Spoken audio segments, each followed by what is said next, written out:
సంవత్సరం మొత్తం 75,000 కోట్ల రూపాయలు కట్టిన. ఈయన తెచ్చిన అప్పులకు అసలు మిత్తి కట్టడానికి నేను కొత్త అప్పు చేయాల్సి వచ్చింది.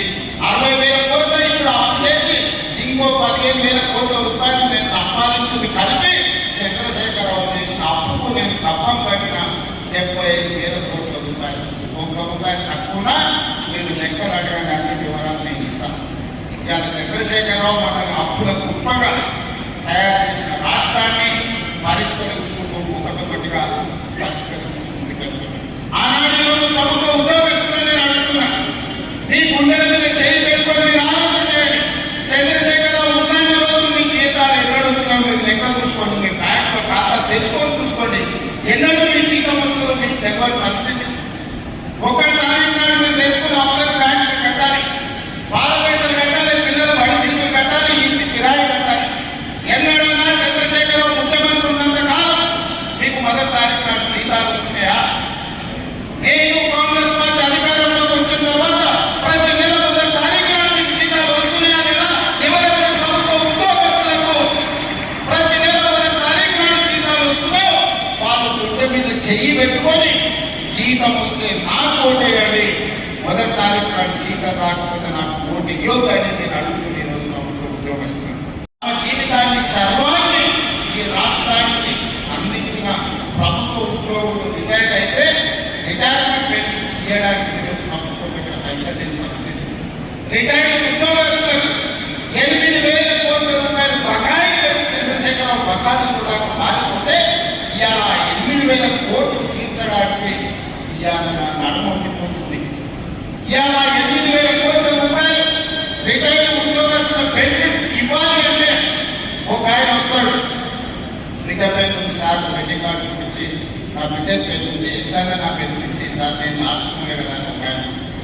ఇంకొక ఆయన వస్తాడు, హాస్పిటల్లో నా కిడ్నీ ఆపరేషన్ ఉంది సార్, నా లివర్ ఆపరేషన్ ఉంది సార్, నా డబ్బులు ఎట్లని ఇవ్వండి సార్ అంటే.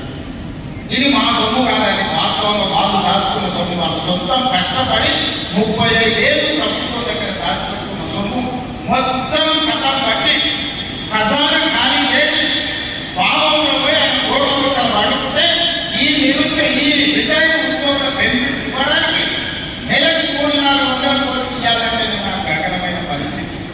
ఇవాళ నేను రిటైర్డ్ ఉద్యోగస్తులను అడుగుతున్నాను, నీకు నిజంగానే చంద్రశేఖరరావు సరైన సమయంలో చెల్లించుంటే మీకు ఇన్ని కష్టాలు వస్తుందేనా?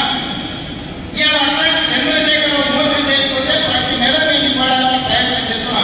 రాబోయే సంవత్సరంలో అవసరమైన నెలకు 1000 కోట్ల దాకా మీ బకాయిని చెల్లించి మీ సమస్యని పరిష్కరించే బాధ్యత నాది. మీరు నమ్మితే మాట్లాడేయండి, మీరు నమ్మకపోతే మీరు ఇంకెవరికైనా పోటీయండి. నేను అడుగుతున్న 30 ఏళ్ల నుంచి మీరు కొట్లాడని రోజు లేదు, మీరు త్యాగం చేయని రోజు లేదు.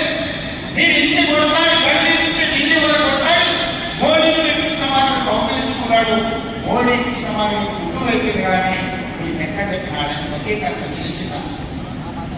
ఇవాళ నేను అడుగుతున్న మా మాదిగ ఉపకులాల సోదరులను 30 ఏళ్ళ మీ సమస్యను మాదిగ ఉపకులాల వర్గీకరణ చేసి లెక్క కట్టి ఎవరికి ఎంత ఇవ్వాలో అంత చట్టం చేసి మంత్రివర్గంలో ఆమోదిస్తే ఇవాళ మా మాదిగ సోదరులు మాదిగ ఉపకులాలు కొంతమందికి కష్టం ఉండొచ్చు, కొంతమందికి నష్టం ఉండొచ్చు, కొంతమందికి ఇష్టం ఉండొచ్చు, కానీ సుప్రీంకోర్టు ఇచ్చిన జడ్జిమెంట్ ప్రకారం ఎస్సీ ఉపకులాల వర్గీకరణ చేసింది నేను రాదా?